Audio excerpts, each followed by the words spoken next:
BJP की washing machine में धुलने को तैयार अजीत पवार। बंद होंगे हजारों करोड़ के घोटाले के केस। प्रधानमंत्री मोदी ने बोला था कि भ्रष्टाचारी उनका ताप नहीं सहन कर सकता। शायद इसी वजह से अजीत पवार पर से घोटाले के केस हटाए जा रहे हैं ताकि वो प्रधानमंत्री के बगल में बैठ सकें, उनका ताप सहन कर सकें।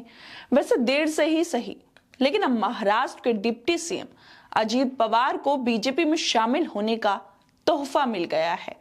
बीजेपी के बाकी आरोपी नेताओं की तरह भी अब अजीत पवार के दाग भी वॉशिंग मशीन में धोए जाएंगे और उनकी छवि को सुधारा जाएगा, क्योंकि कोई आरोपी हो, दोषी हो, वह बस बीजेपी का हाथ थाम ले, वो फिर सच्चा देशभक्त बन जाता है।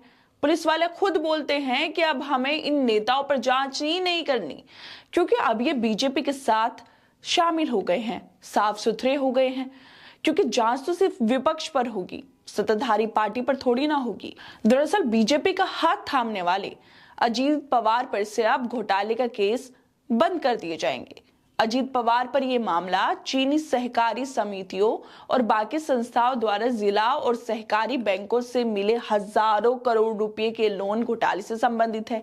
और घोटाला इतना बड़ा है कि शायद आप लोग इसे सुनकर हैरान हो जाएंगे।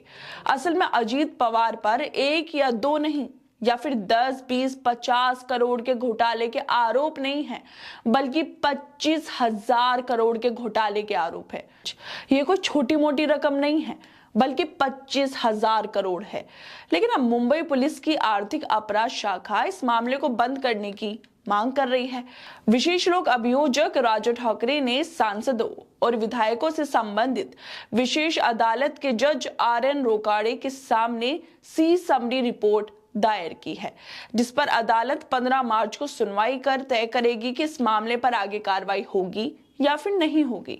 पुलिस की ओर से सी समरी रिपोर्ट तब जारी की जाती है जब कोई तथ्यों की गलती या सिविल नेचर के मामले में आपराधिक केस दायर किया जाता है। मतलब जिस तरह से पुलिस वाले अजीत पवार पर से घोटाले के केस को बंद करने की मांग कर रहे हैं, उससे साफ अंदाजा लगाया जा सकता है कि अजीत पवार अब भाजपा की वॉशिंग मशीन में धुलकर पवित्र हो गए हैं।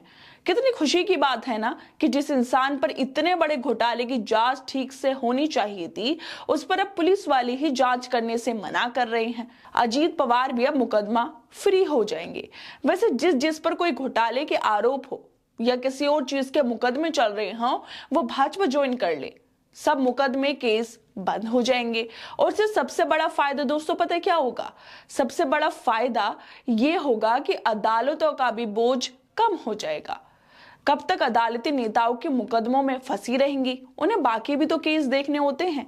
इसी वजह से जो कोई भी दोषी हो, आरोपी हो, वो नेता अगर वो अदालतों का बोझ कम करना चाहते हो, पुलिस वालों का बोझ हल्का करना चाहते हैं, तो फौरन बीजेपी में शामिल हो जाए, जहां पर उसे बीजेपी वाले वॉशिंग मशीन से धो देंगे ताकि उस पर चल रहे सब केस बंद हो जाए। वैसे देश के गृह मंत्री अमित शाह ने अपने भाषणों में कहा था कि अगर किसी पर केंद्रीय एजेंसी की जांच चल रही है और उसने बीजेपी ज्वाइन की है, तो किसी भी सूरत में उसके केस वापस नहीं लिए जाएंगे। अच्छा, ऐसी बात है तो फिर अजीत पवार की तरफ अमित शाह जी को थोड़ी सी नजरें घुमा लेनी चाहिए। छगन भुजबल जो कि 2.5 सालों तक जेल के सलाखों के पीछे रहे, उनका क्या हुआ? कैसे उन पर जांच एजेंसियों ने अपने केस बंद कर दिए, अब कोई जांच नहीं होती। और ऐसे भी बहुत सारे नेता हैं जिन्होंने बीजेपी क्या ज्वाइन की, फिर उन पर कोई कार्रवाई नहीं हुई। वैसे अगर अजीत पवार को अब साफ सुथरा बता दिया जाता है और अगर उन्होंने बीजेपी को छोड़ दिया, तो क्या पुलिस वाले उन पर दोबारा केस करेंगे? क्या दोबारा से उन पर जांच एजेंसियां बिठाई जाएंगी? वैसे अब देखना यह भी होगा कि कोर्ट की जो अगली सुनवाई होगी उस पर कोर्ट क्या ऑर्डर देता है, क्या फैसला देता है, और अजीत पवार पर क्या फैसला आएगा। क्या वाकई उन पर जो ये केस चल रहे घोटाले के वो बंद हो जाएंगे या फिर नहीं होंगे? खैर दोस्तों, आप लोगों को क्या लगता है इस वीडियो पर? हमें अपनी राय जरूर दें और बाकी तमाम खबरों को देखने के लिए जुड़े रहिए हमारे साथ।